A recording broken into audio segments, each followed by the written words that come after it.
Disclaimer: it's inspired by reality, shaped by imagination. What happens when Hollywood royalty collides with one of the most powerful and controversial political figures in America? When Julia Roberts sat across from Senate Minority Leader Mitch McConnell on The View, no one expected sparks to fly. The topic was faith in politics, a subject McConnell thought he could navigate with calm talking points. But Julia Roberts wasn't there to play nice. With piercing clarity and heartfelt conviction, Julia confronted McConnell on the dangers of mixing religion with governance, asking bluntly, "Do you really believe faith should dictate law, or are you just using religion as a shield for politics?" What followed was a heated, emotional, and unforgettable clash, one that left the audience gasping, the co-host scrambling, and the internet exploding. This wasn't just an interview. This was Julia Roberts versus Mitch McConnell, and it changed the conversation about faith and power in America. The studio lights were bright, the audience buzzing, and the atmosphere charged with curiosity. The View had welcomed its fair share of controversial political figures over the years, but today's lineup promised something uniquely combustible. On one side of the table sat Julia Roberts, Hollywood's America's sweetheart, admired for her grace, authenticity, and ability to cut through the noise with sincerity.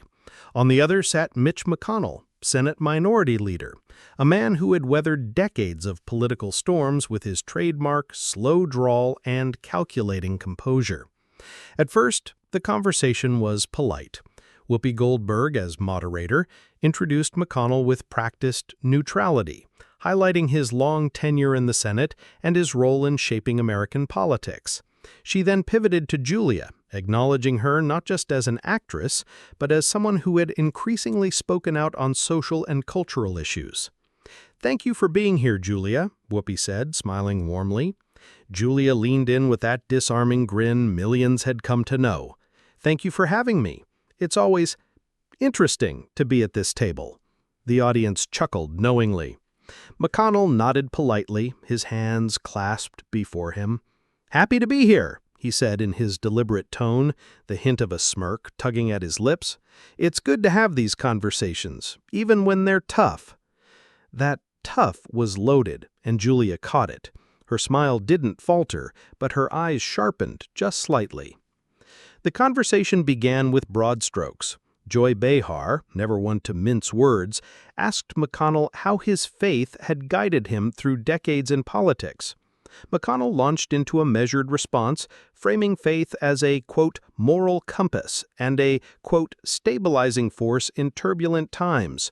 He invoked traditional values, weaving in anecdotes about small-town Kentucky churches and the role religion had played in shaping his worldview. The audience was respectful, nodding politely, but Julia's body language shifted.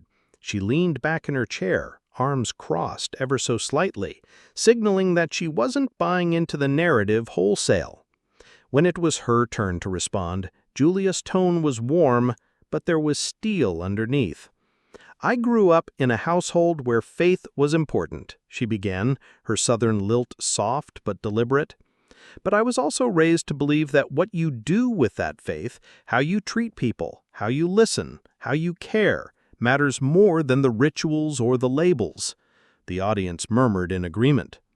McConnell gave a nod, almost patronizing. Of course, that's a fine sentiment." But Julia wasn't finished. "Where I start to feel uncomfortable," she continued, "is when personal faith gets translated into laws that affect millions of people who may not share those beliefs. That's where I think we cross a dangerous line." The temperature in the room shifted. The polite introduction was giving way to unease. McConnell adjusted his glasses, his expression tightening just a fraction.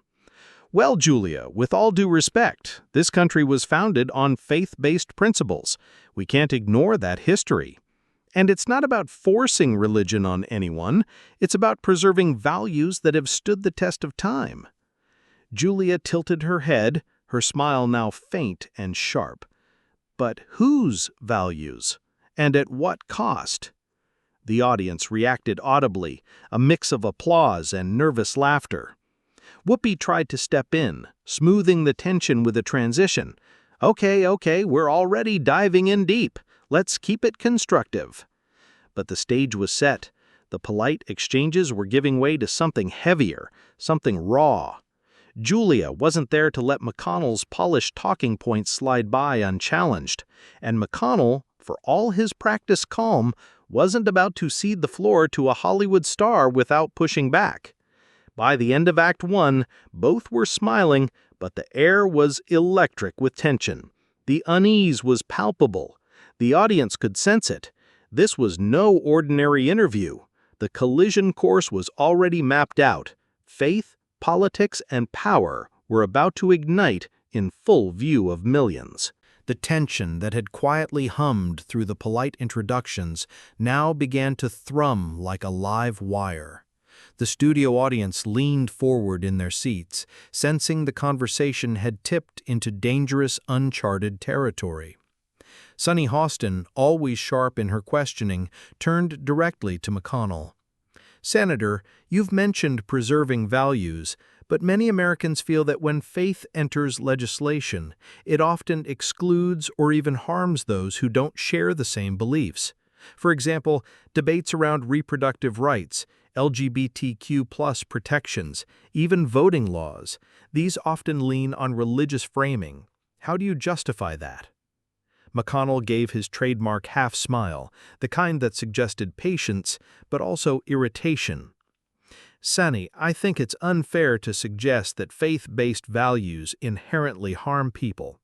The truth is, laws come from a moral foundation, and for many, that foundation is faith. Without it, you end up with chaos, shifting standards, no anchors." Julia shifted in her chair, unable to stay quiet. She leaned forward, elbows on the table, eyes locked on McConnell. "But, Senator, isn't the role of government to represent all people, not just those who share your faith? My faith is my private matter. Your faith is yours. Why should your interpretation of religion decide how millions live their lives?" The audience burst into applause. Julia's voice wasn't angry, but it carried the conviction of someone who had been waiting to say this out loud. McConnell's expression hardened slightly. He removed his glasses, polished them slowly, buying himself time. "With all due respect, Ms. Roberts, I don't think Hollywood actors fully appreciate the weight of responsibility lawmakers carry. It's easy to sit in a chair and criticize, but when you've been tasked with preserving a nation, you recognize that without shared values, society starts to fracture." Julia's polite smile was gone now. She spoke evenly, but her words cut. "With all due respect, Senator, what you're calling shared values often feels like selective values. You've supported legislation that restricts women's rights under the banner of faith. You've backed measures that curtail LGBTQ+ freedoms because they don't align with certain religious doctrines. That's not preserving society, that's picking and choosing who gets full freedom and who doesn't." The crowd erupted in cheers, clapping so loudly that the producers had to quiet them down. Joy Behar, delighted at the fireworks, leaned back in her chair and whispered into her mic, "This is better than half the movies I've seen this year." The audience roared with laughter. McConnell, however, was not laughing. His tone sharpened. "Julia, I respect your career and your passion, but you're speaking from a place of emotion, not governance. Faith has always been a cornerstone of American life, and when we lose that, we lose the very identity of this nation." Julia didn't flinch. She placed her hand gently on the table, speaking with calm authority. "I think the identity of this nation is freedom. Freedom to believe or not believe. Freedom to choose your path without someone else's religion dictating it. That's not emotion, Senator. That's the Constitution." The words hung in the air like a strike of lightning. The audience clapped so hard, the floor seemed to vibrate. Even Whoopi had to raise her hand to calm the crowd. All right, everybody, breathe. This is the View, not a courtroom." But McConnell's jaw had tightened. He leaned forward, lowering his voice, his drawl carrying a sharper edge. "That's a very idealistic view, Ms. Roberts, but the truth is, no society survives without moral authority, and that authority comes from faith traditions that have guided us for centuries." Julia's eyes locked on him, unblinking. "Or maybe it comes from decency, empathy, and equality, things you don't need a pulpit to practice." The audience gasped. This wasn't just disagreement anymore, this was confrontation. The civility of Act One had dissolved into a high-stakes sparring match. The escalation was undeniable. Julia, unafraid to speak plainly, versus McConnell, clinging to his doctrine of faith as governance. By the time the commercial break loomed, the stage felt less like a talk show and more like an arena. When the cameras returned from commercial, the atmosphere in the studio had changed.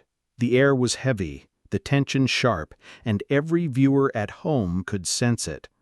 Mitch McConnell sat stiffly, hands clasped, his lips drawn tight. Julia Roberts, on the other hand, leaned forward in her chair with a quiet fire in her eyes. She wasn't going to let this moment pass. Whoopi Goldberg broke the silence first. "All right, we're back, and clearly we're in the middle of something important here. Julia, you looked like you wanted to respond before the break." Julia didn't hesitate. "Yes, I did, because I can't just sit here and pretend it's okay to suggest that one group's religion should dictate how all Americans live. Senator, I grew up in a community where people's choices were respected, where freedom wasn't just a word politicians tossed around, but something we practiced. And when I see lawmakers using their religion to strip away women's autonomy, to deny LGBTQ families their rights, to tell Americans that their private lives should be policed by someone else's faith, that's not freedom, that's control." The audience burst into applause so thunderous McConnell had to pause before replying. He adjusted his tie, his voice calm but visibly strained. "Julia, I think you're painting this in extreme terms. Nobody's stripping away freedoms. What we're doing is ensuring that our laws reflect moral clarity, so that we don't descend into moral chaos. If faith informs that clarity, then so be it." Julia's voice cracked slightly, though her words carried more power for it. "Moral clarity? Tell that to the young woman in Kentucky who's forced to carry a pregnancy against her will because lawmakers tied her body to their religion. Tell that to the gay couple who's told their marriage doesn't count because it offends someone's interpretation of Scripture. Tell that to the teenager who's bullied in school because leaders use faith to justify treating them as less than human." The audience erupted, clapping, cheering, some even shouting yes from the stands. It was raw, emotional, undeniable. Joy Behar leaned in, smirking at McConnell. "Hard to argue with that, Senator. Sounds like Julia's giving you a master class in American freedom." McConnell's jaw tightened. His voice rose, his southern drawl clipped with irritation. "Look, Julia, I understand you're passionate, but you're oversimplifying things. The nation cannot survive on feelings. It needs order. It needs discipline. It needs traditions that bind us. Faith has always been that glue." Julia's eyes glistened now, though her tone was controlled. "No, Senator. Love has always been that glue. Compassion, respect. The Constitution was designed to keep government and religion separate for a reason, because they understood how dangerous it is to give one religion power over everyone. That wasn't an accident. That was wisdom." The crowd was on their feet now, clapping and shouting. The camera panned across audience members wiping tears from their eyes. It wasn't just a political debate anymore. It had become something deeply human. McConnell raised his hand, trying to quiet the noise. His voice sharpened. "That's idealism, Ms. Roberts, but idealism doesn't govern nations." Julia leaned in, her voice low but carrying across the studio. "Then maybe that's the problem. Maybe we've let pragmatism in politics strip away our humanity. If governance means silencing women, shaming love, and twisting freedom to fit a religious mold, then what are we even protecting? Because it's certainly not democracy." The words landed like a thunderclap. Even McConnell seemed momentarily stunned. The audience roared louder than ever before, and the camera cut to Whoopi, who looked like she was trying to contain a grin. "Wow," Whoopi said finally, shaking her head. "Okay, that was a moment." It was more than a moment. It was the emotional flashpoint of the morning. Julia Roberts, the Hollywood actress, had just out-argued one of the most powerful men in politics, not with rehearsed talking points, but with raw conviction that connected straight to the audience's hearts. Everyone knew there was no going back to polite small talk after this. The studio buzzed like a hive after Julia's passionate takedown. Audience members were still on their feet, some clapping furiously, others shouting, "Preach!" The sound tech struggled to keep the mics balanced over the sheer volume of the crowd. Mitch McConnell, who usually carried himself with the calm detachment of a career politician, now looked visibly rattled. His face was flushed, his jaw tight, his fingers drumming furiously on the desk. For years he'd dominated the Senate floor with cool control, but this was different. He was losing the room, and he knew it. He leaned forward, his voice sharper than before. "This is exactly the problem with Hollywood elites like Julia Roberts. You come here, sitting in your comfortable life, lecturing the American people about morality and democracy as if you understand the sacrifices it takes to lead. You don't live in Kentucky. You don't understand our values. You're out of touch with the real America." Gasps rippled through the audience. Julia didn't flinch, her voice quiet but devastatingly clear. "Out of touch, Senator. I've spent my entire career meeting people across this country, from small towns to big cities. And do you know what I hear from them? They're tired of politicians using religion to divide them. They're tired of being told they're less American because they don't fit someone else's mold. So if being in touch means standing by while freedoms are stripped away, then you're right. I'll stay out of touch and proud of it." The audience exploded. Cheers, whistles, even stomps shook the set floor. Joy Behar slapped the table, grinning. "Oh my God, Julia, that was it. That was the mic drop." McConnell snapped. "This is nonsense. This is a clown show. And if this is what passes for debate in America now, then God help us all." He shot up from his chair, his microphone crackling as producers scrambled behind the cameras. The audience booed, loudly, relentlessly. Some shouted, "Sit down," while others chanted Julia's name. McConnell, red-faced, tried to shout over them, but every word only fueled the backlash. Whoopi raised her hands, trying to calm the storm. All right, let's take a breath here." But the moment had already tipped past saving. Julia leaned back, shaking her head, visibly disappointed. "This isn't a clown show, Senator. This is democracy. It's loud, it's messy, but it's about listening to the people, not preaching at them." That line hit harder than anything before. The audience erupted again, this time with standing ovation-level applause. Cameras captured faces in the crowd, tears, fist pumps, sheer electricity. Backstage producers had no choice. The director's voice crackled into the host's earpieces. "Cut him! We're going to commercial! Get him off stage!" And just like that, the cameras pulled wide as the screen faded to an unscheduled break. But the damage was done. The clash had already gone viral before the show even ended. Clips of Julia's fiery words spread across Twitter within minutes. "Love has always been the glue. This isn't democracy if religion rules everyone. If that's being out of touch, I'm proud of it. By the time Good Morning America wrapped its broadcast, hashtags were trending worldwide. Hashtag Julia Roberts versus McConnell, hashtag Keep Religion Out, and hashtag Mic Drop Moment. Public reaction was split, but the wave of praise for Julia was undeniable. Commentators on rival networks were already dissecting the moment. Some said Julia had exposed the arrogance of Washington. Others argued she had just ended her Hollywood to politics crossover before it began. But one thing was certain: America had just witnessed the breaking point of one of the most unforgettable live TV clashes in recent memory. The dust hadn't even settled by the time Julia Roberts left the View studio that day.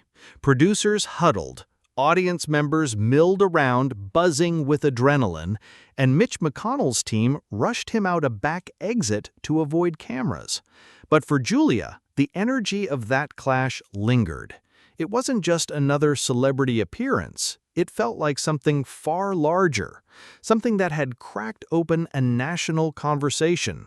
Within hours, the internet was ablaze. Clips of her words, "This isn't a clown show, this is democracy," looped endlessly on TikTok, Instagram, and late-night news montages. The raw footage of McConnell storming out played on a constant cycle. Even networks usually friendly to him couldn't deny how bad it looked. On one cable channel, a conservative analyst sighed, "He walked right into it. Roberts outplayed him, plain and simple." But beyond the entertainment value, something deeper had shifted. Ordinary people began sharing their own stories. Teachers, nurses, veterans, single parents, posting videos and comments about how religion had been weaponized in their communities. A nurse in Ohio tweeted, "Julia Roberts said what so many of us feel. Faith is personal. Stop using it to legislate my life." That sentiment exploded. Hashtags like "Faith Not Force" and "Our Democracy Too" began trending alongside the original viral clip. What Julia had framed as a critique of one politician suddenly became a rallying cry for millions who felt their voices had been sidelined. For Julia herself, the days following were overwhelming. She hadn't set out to become a political firebrand. She had agreed to appear on The View to talk about her latest film and maybe touch on her philanthropy. But once McConnell brought religion into the spotlight, something in her refused to stay silent. In interviews after the show, she admitted, "I didn't plan to go toe-to-toe with him, but I couldn't sit there and let the same tired rhetoric drown out people's lived experiences. Sometimes you have to speak up, even if your voice shakes." The humility only made the moment stronger. People weren't just talking about Julia Roberts, the actress, anymore. They were talking about Julia Roberts, the citizen, the advocate, the voice who dared to challenge power without flinching. Meanwhile, McConnell faced his own wave of fallout. His walkout became late-night comedy fodder. Headlines read, "McConnell melted down on live TV," and "Julia Roberts hands Mitch his worst interview yet." His defenders tried to spin it as unfair theatrics, but the damage was already done. For the first time in decades, McConnell looked small, outmaneuvered not by another politician, but by a woman who simply refused to be intimidated. Perhaps the most telling sign of the clash's impact came a week later. A coalition of interfaith leaders, Christian pastors, rabbis, imams, even Buddhist monks, released a joint statement thanking Julia for her words. It read in part, "Religion is strongest when it inspires compassion, not when it is forced into policy." Miss Roberts reminded us of that truth. Her courage speaks for many faith leaders who believe democracy and pluralism must go hand in hand. It was an extraordinary endorsement, one that reframed Julia's stance not as anti-religion, but pro-democracy.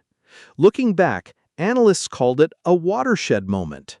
a flash where Hollywood celebrity collided with politics and produced a message that couldn't be ignored. For many Americans, Julia's voice resonated more clearly than years of policy speeches. As one columnist wrote, "It took an actress to remind us what democracy sounds like, not polished, not scripted, just honest, unafraid, and unwilling to let power hide behind dogma." For Julia, the clash became a defining moment in her public life. She didn't pivot into politics, but she leaned further into advocacy, supporting organizations fighting for voting rights and church-state separation. And whenever people asked if she regretted how things unfolded, she simply smiled and said, "No. Sometimes a fight finds you, and when it does, you have a choice. Look away or lean in." That day, I leaned in. The legacy of that clash wasn't just about Julia Roberts or Mitch McConnell. It was about a country wrestling with who gets to define morality, who gets to wield faith as power, and who dares to say, enough. And for millions of viewers, the answer to that question, at least on that unforgettable day, was Julia Roberts,